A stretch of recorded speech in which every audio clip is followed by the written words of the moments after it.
I think that Rebecca Kurtz has done a good job in researching the Nephilim, as mentioned in pseudepigraphal and rabbinic literature.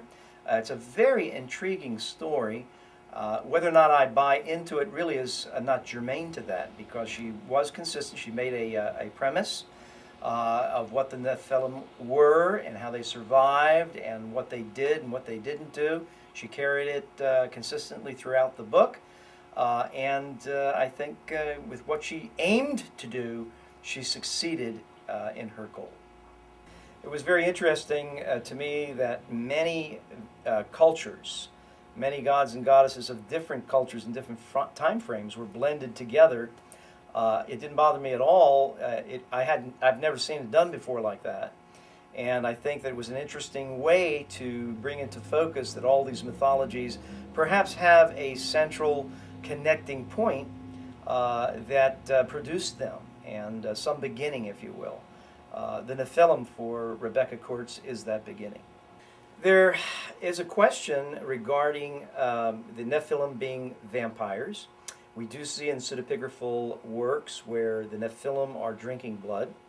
The traditional view of the vampire is quite different than what we see in the book, and it's a way of explaining that in a rational manner, but I don't see them as the same as the vampires of legend, the Transylvania thing.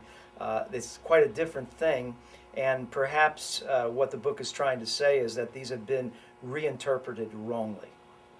What Rebecca has taken is that literature, which much of it is apocalyptic literature, last days kinds of things, and she's taken that literature as a research, and she's incorporated that into a novel which she tries to explain various forces, various spiritual entities, various things, gods and goddesses of many different cultures are blended together, and it all stems, of course, from the angels having relationships with human women to produce what's called the Nephilim.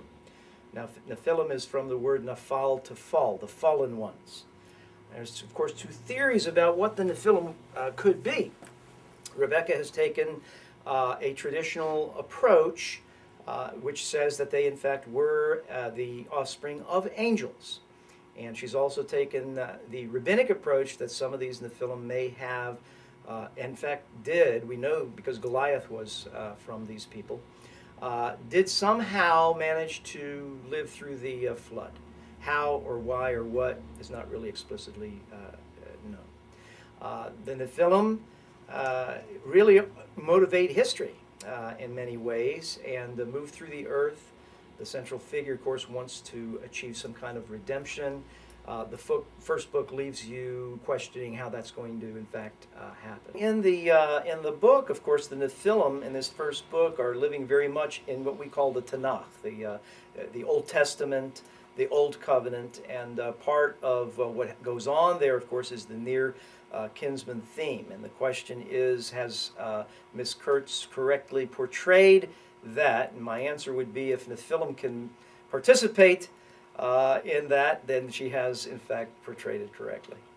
And I might just mention also the other theme of the Day of Atonement. The Day of Atonement is a time where in the Tanakh, the Old Testament, the whole of Israel would come. Even though sacrifices would be made all year round, the whole of Israel would come and proclaim the sins of the nation, and the sins would be forgiven. So it's a time of forgiveness. It's a time of reconciliation, or a time of judgment.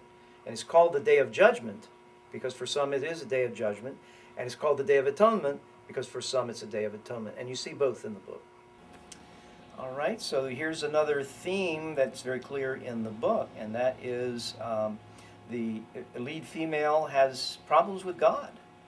She gets very, very bitter at God for the things that have happened, and gets entangled with questioning him and wondering what it's all about. But her redeeming quality is that she stays long enough for some good things to happen, and by the end of the book, redemption is a very hopeful thing for her. And she thought she was abandoned, see? So she believed Ishtar, okay? for the moment. But then things begin to unfold, and at the end, it's kind of like you can see her soul settled. You know, she's beginning to get settled. Wow, look at that. You mean that was Thor? It's like her eyes are open to an unseen reality that's really been following her and blessing her, and she hasn't been aware of it. Maybe God's not so bad.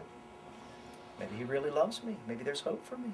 Most of the time when God shows up, it's in thick smoke. Nobody can see him, and nobody can even be in his presence. That tells you something about the eternal. That the temporal really can't take the immortal, the eternal. And so God has to reveal himself slowly and gently. It is a way of explaining things in a fictional manner that stimulates the imagination. And to that degree, I think you're going to find people stimulated. The research was intriguing because that literature, the type of literature that she chose, is intriguing. Apocalyptic literature is very intriguing to me personally, many other people. Rabbinic literature, when it deals with these kinds of issues, is also very intriguing. So she's picked a topic and subjects and research material that are going to be compelling and a lot of fun for people to read. And whether you can come to grips with it or not really will be a personal matter. But it's a compelling story. Character development is very good. And I think that there will be a good number of people that will pick it up and read it cover to cover. I did enjoy it.